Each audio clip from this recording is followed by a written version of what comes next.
Hello and welcome to the Balters and Bad Dice podcast. Ooh, it's the beginning of a new era. It is. I'm quite excited. The idea behind this podcast is it gives us a weekly public format to talk about Warhammer. We've been doing this for about 6 weeks on the 40k channel.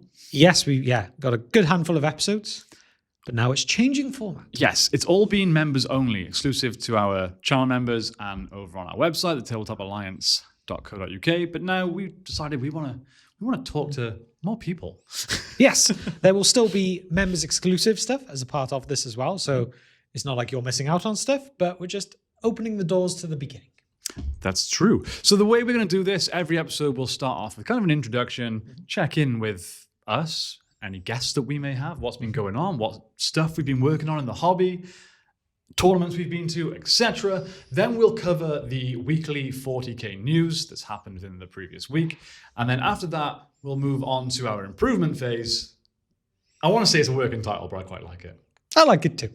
Do I need to explain the joke? Like movement phase, but improvement phase. If you need to explain it, we might need to change it. Subtlety is where the real genius of comedy lies. No, so that's how that's going to go. Yes. In the improvement phase, we'll talk a little bit about our journey to improvement at this game. Essentially, the idea is to become good enough at 40k that we stop blaming our dice for our poor results. That's the goal. So it's a little bit tongue-in-cheek, Balters and Bad Dice. Yes. Because, yes, we just suck at the game. It's not bad dice. Anyway, how's it been going, James? Not bad at all. Not bad at all. We're in a nice new room, new studio. So I'm very happy. We are, and we've got these banners, and ironically, they're like a mix of Middle-earth logos and 40k logos. If you're watching the video format, we are covering the 40k logos for the most part. Yeah, hilarious. Ooh, before I forget, Yes. this podcast will also be available on Spotify. Ooh. So if you prefer to just be an audio listener, perhaps you're driving and that's easier for you, you can just search Balters and Bad Dice over on Spotify, and hopefully, if I've set this up correctly, we appear on there too. Awesome. Maybe you even found us on there. Yeah. Maybe you haven't even seen our faces and you're just listening to our voices. Yeah. And I think you can even see the video on Spotify. Ooh. But who knows? This is a new part of our journey. Anyway, yes, we're in the brand new studio. Yep. Lots to come from here. It's a little bit makeshift for today. Normally we have different angles on us. It's not just one static camera angle. But yeah, we're making do to get our first episode out to the public. Yes. And apologies if it's a bit echoey. The room hasn't been finished. It's still empty in parts. Still needs some soundproofing. So the audio quality will improve, but hopefully it's still listenable. Yeah, it's quite a large room. Soundproofing these large empty rooms is not easy. We've got some like eggshells on the ceiling. I say like that's what they're called. It's proper foam soundproofing stuff. Yeah, we got some on the floor expanding to do more, but we need a lot more for this room. Yeah. But I'm very, very happy. Are you happy? Yes, I am. It feels like we are inside Helm's Deep right now. Oh, yes. It's beautiful. With like, Chaos and Dark Angels logos. Yeah. But, bit of a blend. I love it. Grim Dark Helm's Deep. Yes, perfect. That's what we call this place. The Grim Dark Helm's Deep. Anyway, let's talk a little bit about your hobby goings-ons for the previous week.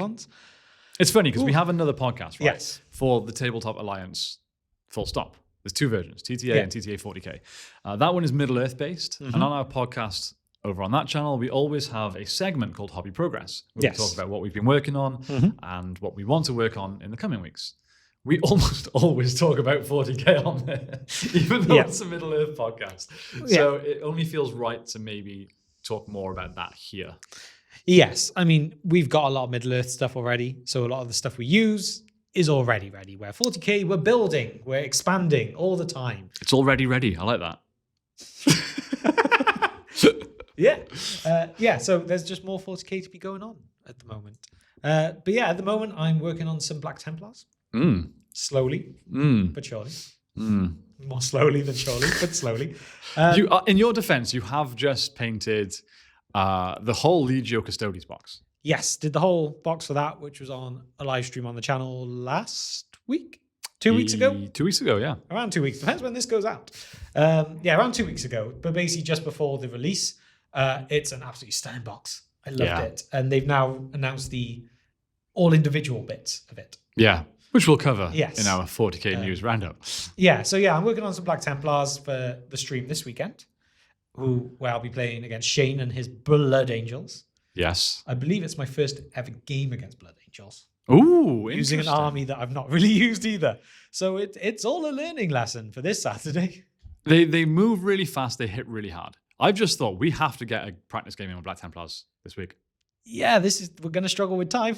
Wednesday or Friday, we're going to have to. We can't put you live on YouTube in front of all these People. tens of people. Not knowing what you're doing. We got to give you a practice game. Yeah. Yeah. Yeah. That's going to be fun. Yeah. Also, while we're talking about Shane, Shane, who's going to be featuring this week, has been on the channel before. He played against Ross, who's been on twice. And those guys, along with Simon, have all teamed up to do their own podcast, which I'm very much enjoying. The Lord's Discordant podcast. If you're not getting enough 40k from us, then you can go and check out their podcast as well. It's very, very good. Yes, it is. Hopefully they'll feature on our podcast. Maybe we can feature on theirs. We'll all work together. Collaborations are fun. Yeah, we don't do enough of them, actually. No, because we do awkward hours. Well, we just do working hours. Everyone else Yeah. makes it a hobby. God, why would you do that? We just turn it into attempted businesses. Yeah. Yeah. Anyway, what have you been doing? Funnily enough, I've been doing Middle Earth. God damn it. Oh, God. Yeah, for the first time in ages, every episode of the Middle Earth podcast, I'm like, another week without Middle Earth. I've just been doing 40k. And the first week we start a 40k podcast, I paint a dragon. Okay, what was the last thing you've done in 40k land? Well, I haven't painted any 40k this week, but this is a hobby progress segment, right? Not just painting progress. I did build a defiler. Those things are large. Yeah, I mean, Everyone was like, "Oh, it's on a Fulgrim size base." I'm certain it's bigger than Fulgrim.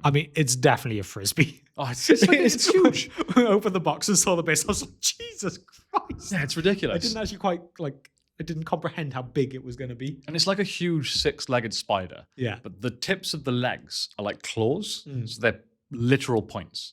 So actually getting that on the base was a bit of a nightmare. And you don't have a perfect position to put them in. It's like ball and socket joints. Okay. So you can move them. So I put them all in, put it on the base, and I was like, oh no, only 3 of these legs are touching.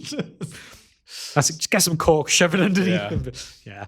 Yeah. Luckily, it comes with like some pre-made base bits. What you should have done is get, not custodies, but something else, and get the bodies, and have them sticking in the bodies. Then it secures the feet on the base, and then it's basically just trampling. No, custodians would have been perfect. Nah, we don't want to Because see that. obviously chaos don't like the Imperium and vice versa. So this new epic destructive being that is the Defiler is one thing capable of standing and stamping out gold. Standing on and stamping out. Yeah. That would have been cool, damn it. You should have got by like smash it so it's like crumpled, and then put that like around it as though it's like. That would have been so cool. Yeah, you would have come in for a game next week with your custodians. Like, I seem to be one guard down. Why am I missing a whole unit? Wait, how many legs has it got? Oh, that's the 6. Yeah. I can't say I enjoyed putting it together. Do you ever enjoy building? Not really. I don't mind basic infantry. If it's just like put some arms and legs on a body, and you can kind of choose where the arms and legs are, the way they're positioned, it's not too bad because I feel like I'm customizing a bit then. Yeah, fair. When it's just flick through instructions, okay, number 47, you just spend like 45 seconds minimum looking for number 4, and then you glance past it 10 times before you actually register that it's there. Yeah, and you realize like 40 through 46 and 48 to 50 are on that sprue, but 47 is actually on the other one on its own because it's a weird shape. And I'm ashamed to admit this, but I have genuinely sent photos of sprues to my friends to be like, can you see number 47? Because I can't see it. Oh no. Oh no. Okay. But I am excited to paint it. And I've decided after much headache, I'm going to go Iron Warriors. Even though I've already painted a CSM army and Black Legion scheme, and then I did everything again in Red Corsairs, I'm going to do this and the Mutilators. So does that mean you want to repaint everything? No, I'm just gonna run CSM, and it's just like they just come together. Okay, fair. Yeah. Fair. I feel like when you've got something like a Defiler, just it's got to be Iron Warriors. Just needs to be.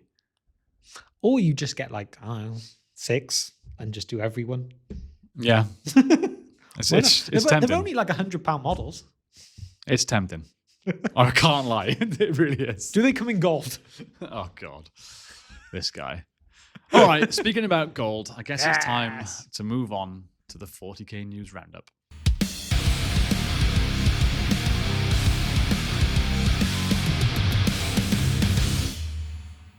Ooh, I got to make a new little segment ident. Nothing too exciting. I don't even know what it is yet. It's literally red text on a blue screen with a little bit of metal music. That's it. That's it. Cool. Yeah. Way to sell it. I couldn't decide whether to go like funny or whether to go grimdark. So I just went text. Okay. Yeah, and that's it. Yeah. I'm So sold. what has happened in the last week? We've obviously had 11th edition announced 2 weeks ago at Adepticon. Yep. There's been a ton of announcements since then, talking about how we build our armies, how you select your missions. We even have some ideas on how secondaries are going to work going forward. Yes. And they've all been quite positive. Yeah. Do we want to touch on any of those, or is it a bit old news now? We definitely will, because we have some insider information. I don't think we're allowed to talk about it on YouTube, but we probably will anyway. It's all been out there enough, right? I know. That's the thing. I've lost track of what's not to be said and what's been leaked and what they've already announced themselves now, because it's all just everywhere. Yeah, so we do own a tournament venue, right? So as TOs that organize Games Workshop game events, such as 40K events, we were invited to partake in a TO call with Games Workshop, which was very, very nice. Yeah. They specifically said to us, we are more than welcome to share any information on that call with our players, but don't put like a bullet-pointed presentation out on Reddit or YouTube. I don't know what YouTube channel that sounds like. Yeah. And we're not going to do that. No. We're going to talk about it. But what I will say is most of the stuff that was covered in that call has already been published in articles on Yes. the Warhammer community website. So risk-free, I suppose. Yeah. Fair. So the biggest thing for me, we obviously know that you build an army based on detachment points, right? So something that's like really good and affects all your army and all your units, like Gladius Task Force, is probably going to be 3 points. Yes. And you have a max of 3. You have a max of 3. Yeah. Something like a random Deathwing detachment that I can't think of the name of is likely to be 1 or 2 points. Yeah, because it only affects certain units within your army. Yeah. And you could combine that with like a Ravenwing detachment that might be 1 or 2 points as well, and put them together, and all of your units have their own buffs. Yes. So there's no like feel bad units like, oh, I've picked the Ravenwing detachment, but I want to bring some Deathwing Knights, but they don't get the buffs from the detachment rule. There's no more of that. You can now build it so that everything gets something. I think that's great. Yeah. And you have to, they're basing you assign it per unit, isn't it? I believe so. So if you see, okay, if I'm talking Custodes and I've got 3 units of Custodian Guard, Yes. in theory, I can mix those up. Is it done like that, or is it done on keywords? That's what I'm wondering. It's probably keywords, Yeah. right? Yeah. Yeah, because that could get very confusing for one. But I was thinking, like for Custodes at the moment, you've got the Talons detachment, which has got the reactive move. Yeah. Ooh. But then you could also have a shield host with your crits on 5s. And you go, actually, I want these 3 to go with these sisters, so they all get the reactive moves and the Land Raiders. Then I want a couple of guards to hit stronger as well. Like, could you do it that way, or is it going to be a case of going, no, your battle line is 1. You can't mix and match. Yeah, I'm assuming a detachment that affects your entire army, like a shield host, is going to be 3 points. Yeah. And if not, it's funny because it sounds like it's going to be broken, but then you think, well, every other army is getting something similar. Yeah. So it might actually just internally balance itself.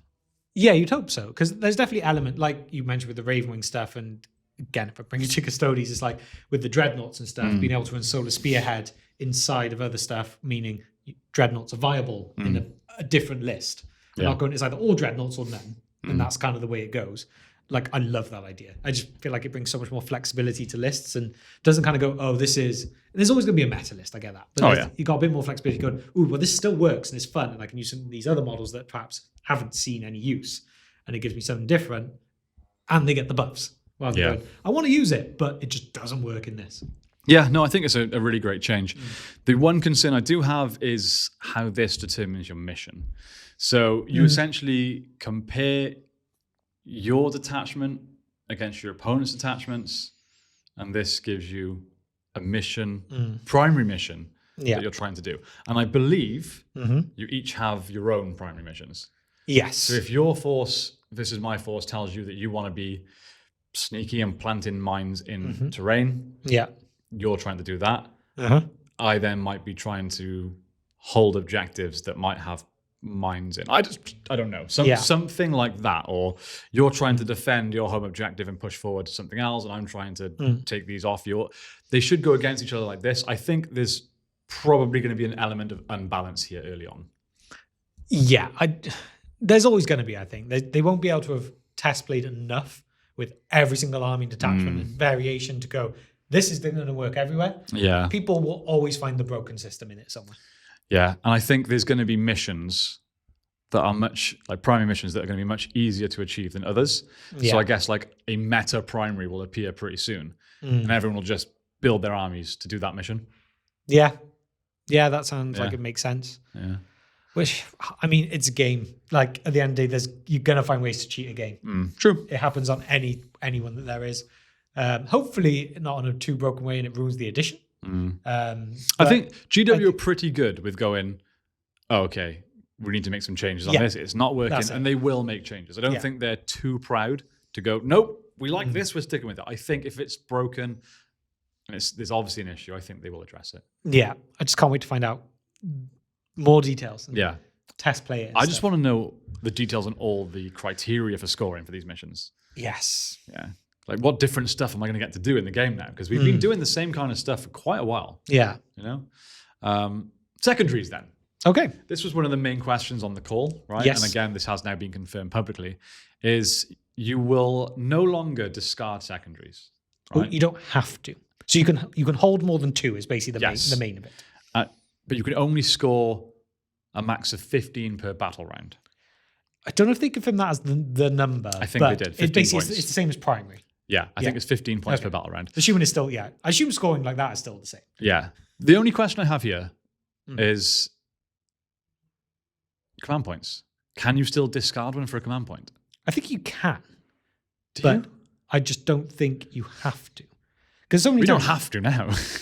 no, but you know that if you've got 2 ones that you can't do, and you go, well, I may as well, I'm going to keep that for a CP because there's no point redrawing it at this stage or whatever, and it's just the way it goes. Where now you'd be like, well, actually, I built a couple up, I don't need that one anymore. Or you could get to a point where you go, I've got these 4, but if I score those 3, then that's 14 points.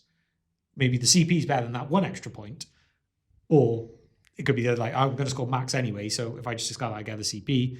It could just go that way instead of going, well, I have to discard something to redraw something new because I'm not going to get this. You could hold on to it until later and do it when you want. Yeah, but the interesting thing I'm seeing is a lot of people are praising this decision. And again, I think it's a good change. Yeah. People are praising it because at the moment in the game, turn 1, you're going first. You draw your 2 secondaries. You've got assassination, mark for death.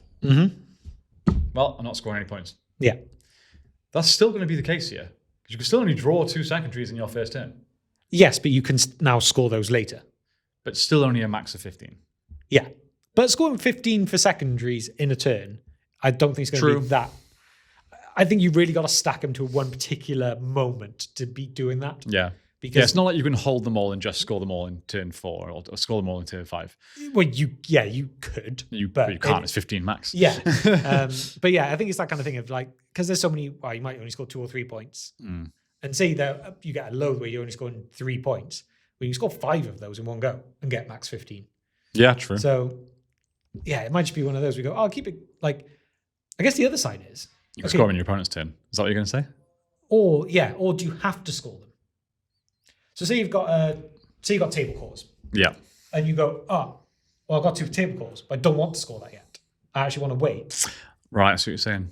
because this might be a gap in my knowledge of the game right now, actually, is I haven't thought about can you hold on to it for another turn? No, you would Because score usually it you there. would score it, but Yeah. obviously now when you can now score multiple, would you then go, actually, no, I'm going to hold on to it because I'm going to be potentially in 2 turns, I'm actually going to be in the 4 table cores, so why would I score that now? Yeah, and Or do how you not does, get a how choice? does it work if you're on turn 4, you've assassinated a character, you've brought it down, you've got area denial, Yeah. something else. You've sabotaged from the previous turn. I don't know. So you've scored your 15, Yeah.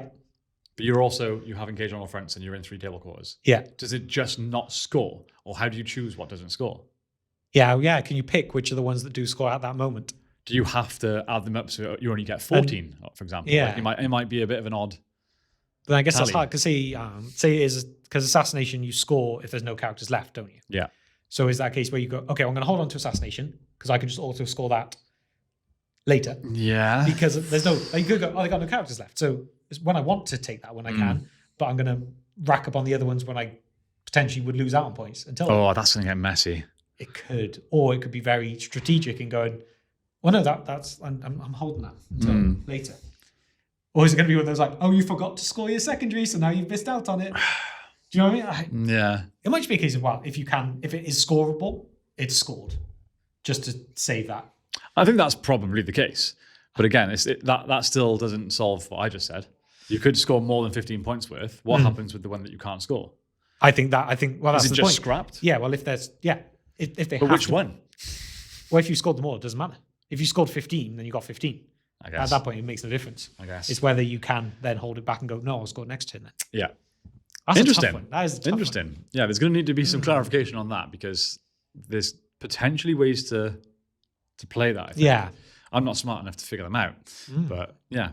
I think that's pretty much all they've put out in terms of rules of the new edition. Yeah, I mean, obviously there's stuff that's come out before about no more circles. It's terrain instead. One thing I have heard, and this wasn't on the call, so this rumors from somewhere else, is one of the rumored new terrain footprints is a 2x10. I've heard 2 people say that now. Yeah, Where have you got that from? I've not heard that. I think it was probably our specs. Really? I think so. 2x10? As one of the new footprint, sizes. Yeah, we Just getting out a tape measure. 2x10. Okay. So So that's if you're on the video format, you'll be able to see this now. But that's rather thin. it is, but there's part of me that quite likes that. Quite likes it. Quite. That's a weird shape, dude. It is, but they've said it's going to be more dense. True. So Yeah, if that's line of sight blocking footprint, that takes up quite a lot of. Yeah. Interesting. Very, very interesting. yeah, I hope they do. Like in terms of having a tournament center, I hope they don't change the footprints too much. But in terms of the game, I hope they do. Well, it makes a difference to us because we're going to have to get 20 tables worth regardless because Yes. all of our terrain is UKTC. UKTC have put out a statement suggesting they're changing things to stay in line with GW. And GW, they've changed the foundation of the game and how it operates. So we're going to have to do it regardless. One nice thing that did come out that I've not heard anybody talk about on the internet from this TO call is they did state, and this has blown my mind, the kindness of Games Workshop, is they're actually going to provide TOs with free 3D print files for the footprints. Yes, which I'm still not sure how that's working, if I'm honest. Well, because they said you can go to third-party printers and get them to print them for you. But basically, they're giving all TOs and gaming centers 2 months in advance to prepare their venues ready for 11th kicking off, which is it's really good. That is good because, oh my God, it'd be a nightmare to go, okay, here's the announcement. It's out next week. Oh, you finally got the sizes. Cool. And then you suddenly go, well, nobody's playing 10th anymore because 11th is now out. And you're like, oh, I got to print like all of this. Yeah. Yeah. So it's really good forward thinking. It's nice of them to think about like essentially third-party venues, right? Because we're not an official GW store, if that makes sense. Even though we do partner with them, we do stock their product. It's nice of them to think about something that doesn't directly impact them. Yes. You know, I think it's great. I think it's really good. And on top of that, they are selling the footprints themselves. Yes. They will have a 16 footprint pack, I believe. Yes. Yeah. Yeah, it'd be quite good if they do it like that. Like I'd like footprints with an outline of the building on it. Yeah. So you can take the actual terrain piece away and still see the outline. Like where the wall or I know they've said now it's not just walls, it's not going to be just potentially just owls or anything. There's going to be a mixture of stuff. But if they actually had like a rough, I suppose they can't though, because if they're saying maybe you could put different stuff on them, maybe that won't be the case. Well, there's 45 different possible layouts, right? Yeah. So yeah, maybe that wouldn't work then if they're going away from L's and stuff. Oh God, it's also new. Yeah. I'm super excited. Yes. Personally, I think if they do things right, this is such a positive change for the game. Yeah, I agree. Yeah. All right. Apart from that, there was also the release of the Vanguard Vet model, the jetpack. Oh, that one. Yeah. Yeah, That was everyone disappointing. seemed very, very happy with that. It blew the internet up. It went viral. Yeah. So more importantly then, there was more custodians. Yeah. There was. So yes, they did actually release all the individual stuff from the Battle Host Force Heresy box. Yeah. Which one is it? Battle Force. Battle Force. Yeah. But they also put a few extras on top. So as well as the Dreadnoughts, you've got the Grav Tank or the Grav Carrier, the other version of the Grav Tank, Yeah. and Both of which you see in so many yes, lists. maybe as a Ironically, non-player- sorry, I've just had a missed call from Games Workshop. Oh yes, it is Tuesday. Yes. It was bank holiday. That's terrible timing. But I don't know if they play in Heresy because I don't play Heresy. And I'm still waiting for them to confirm that all these things are still going to be, ongoing in 40k into the new edition because they will not say that, which is still a bit. I think they will.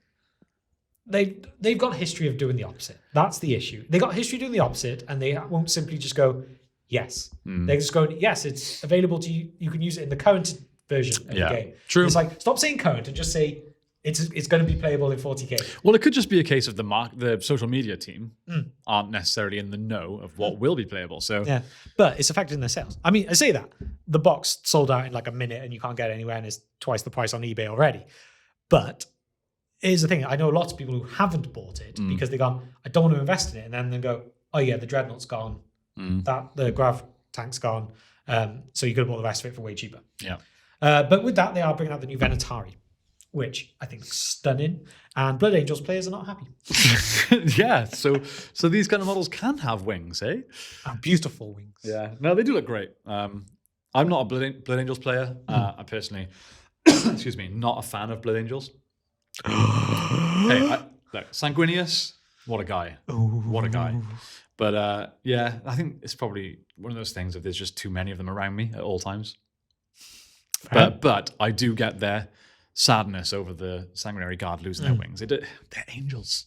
Yeah. Angels no more. The Venatari, they deserve wings. Funny. That, I think, is pretty much all the news for the week. Yeah, Right? I think so. Yeah.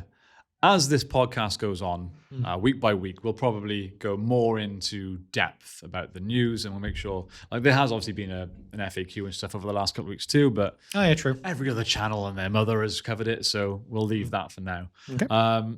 Let's move on to the improvement phase.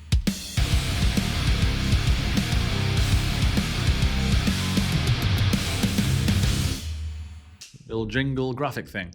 All right, so the way this segment is going to work week by week is we will essentially address things that we have learned and hopefully improved on via our games that week. Now, we normally tend to play a game a week, right? Whether that's against each other, whether it's on stream, whether one of us has played someone else on stream. Yeah. I play on Thursdays without you, haha.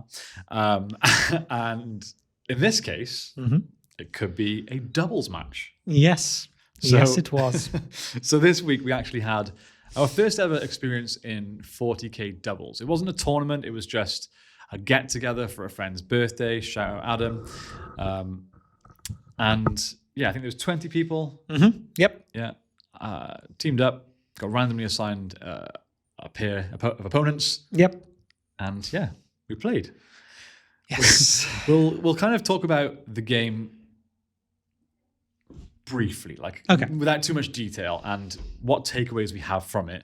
But part twos we're going to use as our proper learning tools, so we can try and actually learn from analyzing our games, our mistakes, what we did well, and hopefully you guys can learn with us. We're not trying to teach anybody because we're not good enough for that, but if we can analyze and learn from these things, then hopefully you can learn with us. That's the idea behind part two. So if you want to see part two to these, make sure you join the channel on YouTube or head to the tabletopalliance.co.uk and become a member there. Yes. So, Team Terminus was our team name. It was, and People didn't seem to get it. No one got it. I thought it was clever. So James was Custodes, I was Grey Knights. The main bit of lore, especially in recent times, that's come out between those two armies was the Terminus Decree, which is if the Emperor revives or whatever, and the Custodes are like trying to help him out. The Grey Knights are like, nope, they're going to put him back on his throne. That is their promise to the Emperor. And die. Yeah, they'd probably die. But yeah, we thought that was a fun little name. Anyway, we'll go over our full lists and stuff in part 2, but we came up against one of the worst matchups for Custodes is, of course, Grey Knights. Yeah. So we thought we'd go together to avoid that, Yep. Yeah, there was one other Grey Knights player there. He was, of course, on the other team. If you tune in regularly to this podcast, you need to get used to me complaining about pairings, by the way. Yes. But the thing is, if he'd gone infantry, it might not have been so bad. Yeah, because my list was designed around killing infantry. Yeah. And, at the end of the day, I can get through infantry as well. Yeah. It's not as nice. But yeah, it was Dread Knights. Yeah, he took 3 Dread Knights, Crow, and Purifiers. Yeah. And then the other side of his army, so it's 1,000 points each, was World Eaters. Rob, love Rob, great guy. I have a game against him in singles this Thursday. But he brought Angron, a Morphine, and the Brass Scorpion. Which is this big, by the way. Yeah, it is huge. The first time I've seen... By the way, sorry, if you're just listening, you need to get used to the fact we have Spotify listeners now. Yes. I'm using my hands to demonstrate about a foot in width. It's like a decent-sized melon. Yeah. That's the comparison you get.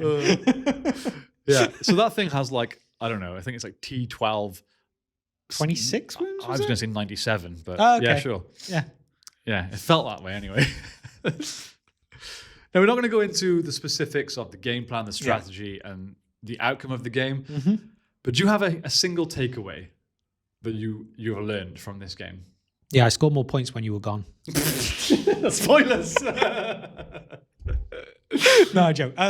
No, it's one of those, because it was a Legends model. Yeah. And against an army in Grey Knights I knew that I don't particularly perform well against. It was a case of, let's just hope it doesn't go too drastic. That was kind of my thing going into it is, just, I don't know what the word, like, don't mess up. Yeah, great advice. That's probably do that going forward in all your games, James. Tune in on Saturday to see me mess up. Yeah. Yeah, no, I get what you're saying. For me, when I looked at it, I was like, well, we need to take out these big things ASAP. Mainly Angron, I'd say, because although he's not meta, in a game like this, he could tear through each of us individually, probably. So we wanted to put focus there.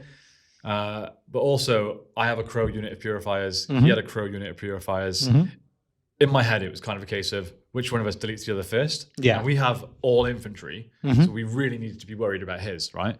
So that was like so on my brain that it messed up my thinking with everything else, I think. But the big takeaway from me, and I'm quite surprised that you didn't say this as your main learning point, is if you make a charge... I didn't know if this was a spoiler. If you make a charge, right? Even if it's a small charge, which in this case it was, don't be greedy and command reroll it to get more distance. Because you'll always fail it. Put it that way. So without going into too much detail, it's one moment in one turn, we'll give it away. We had 2 of our main units charging into, it was the Mauler Fiend, which we strategically baited out. Yeah, because it's 1/3 of Rob's models. We baited it out with some sisters. Great stuff. Okay, now we got a unit of guard with Trajan Valoris. The Paladins, which excel on the charge. Going into this Mauler Fiend, we'll wipe it out. We're in a good spot. Yep. You made the charge, re-rolled it to get more distance to help your consolidation, failed it. I'm like, don't worry, man. I got you. Our Paladins are right behind you. Silver right behind gold. Yep. All a 1 and a 2. Yep. Couldn't re-roll it because you'd already used that re-roll. So yeah, my main takeaway before we go into a tactical breakdown and analysis in part 2 is don't re-roll a successful charge. Oh god! Some good advice. That's Unless some very you good need advice. 2 inches and you get 2 inches, then it's worth a re-roll, right? You know what I mean. you get snake eyes when you need like it's an unfailable charge. You can't fail it. You need. Oh, two. then you want more And- distance. Yes, that makes sense. Yeah. I worded that terribly. So that's my main takeaway from the game. Yep. We'll, I'm sure, learn plenty more in part 2. Yes. I'm sure. But yeah, this is a very, very brief and small improvement phase this week because it was a strange scenario with a doubles game, 1,000 points each. Yep. Spoilers, I wasn't involved for much of the game. But yeah, you can expect hopefully more takeaways in future episodes. And I'm sure lots and lots of moaning about bad dice. Because Yes. that's the title of the podcast. And like I said, the whole idea is for us to use this to improve enough that we no longer need to blame our dice. Because apparently, according to all these people that I know that they just somehow happen to be very good at the game, it's not actually a dice game, it's a skill game. Did you know that? No, I haven't got that far yet. That's the next chapter. Oh, goodness. Yeah. All right, cool. So I don't think there's much more to cover on this first episode. I don't think so. Like we said, it's a brief first delve into, what's the name? Bottles and Bad Dice. Yes. It's the first brief introduction to this podcast. I'm really excited for this podcast. Yeah, same. It's just fun to just sit and chat. It is. I love this kind of content. I'm also really excited to have it available on Spotify as well. We've had podcasts available on Spotify before. Yes. The While You Paint podcast is only available if you are a Patreon member, though. True. You have to unlock it via a password. Yes. And then we used to have, can you remember our first podcast? Tales of the Ages. Tales of the Ages. That was, just to give you a little backstory, that was a really fun Lord of the Rings podcast from, at the time, History of the Ages. Yes. Now The Broken Sword. What was the format of that? We used to do like dramatic readings, right? Yeah, we used to do like pick a section of the books to go through. Oh, I can remember doing like voice. I would be like Gandalf one minute and Aragorn the next. That was so fun. Yep. And then we got sued. Yeah. We got cease and desist. Yeah, which we probably didn't even need to listen to when you look at how other people have gone about their. Oh, everyone else does it. Yeah, we just got scared. Yeah. Like I'm not trying to get anyone in trouble, but like Alex, AJM Nerdcore, I want to say. Awesome creator, awesome person. She does dramatic readings quite often on our channel. I believe. Right. I've seen her like advertising a few times. But there's loads of it going around. I really hope that doesn't get her in trouble. I'm trying more to shout her out than anything, but yeah, just backing up your point. Yeah, we probably didn't need to listen to it. Oh well. Do you know what it was? Wings of Power. No. Well, I think it wasn't. It wasn't. That was because they were just about to release the Andy Serkis audiobooks. So they've still a good couple of years off that. It was the thing with the rights. The rights were coming up for renewal and selling, and they wanted to just batten down on them to make sure they were getting the best value because nobody was doing stuff. We were very unlucky there. We really got made an example of. You know, they picked us and went, "You can be the ones that we set an example on." That was pretty rough. Yep. Almost ruined our careers. Overtaken by an American. Yeah. Again, moaning backstory. We were on 320,000 subs at that point. This person was on like 4,000, 5,000 max. Yeah. Yeah. And we got taken down. Real rough. Real rough. Let's hope that doesn't happen with this channel because we're friends with Games Workshop. Yeah. Yeah. They know who we are. Right? This channel. Which reminds me, I need to call them back. All right, guys. Thank you very much for tuning in. I really hope you enjoyed this first casual version, I guess we'll call it. Yep. Yeah. Look forward to part 2, where hopefully we have more camera angles and even more cool stuff. Yeah. Don't know what to do about the banners. Have you decided via this episode? No, I need to see the new ones when they arrive. So we have these banners made. This episode's never going to end. We have these banners made, if you're seeing the visual side. I designed them. I thought they were really cool. They were a combination of Middle-earth and 40K. They arrived, we put them up, and we were like, oh, but Jesus, they look bad. Yes. Right? They're super wrinkly. They're not colored properly. They just looked really cheap and nasty.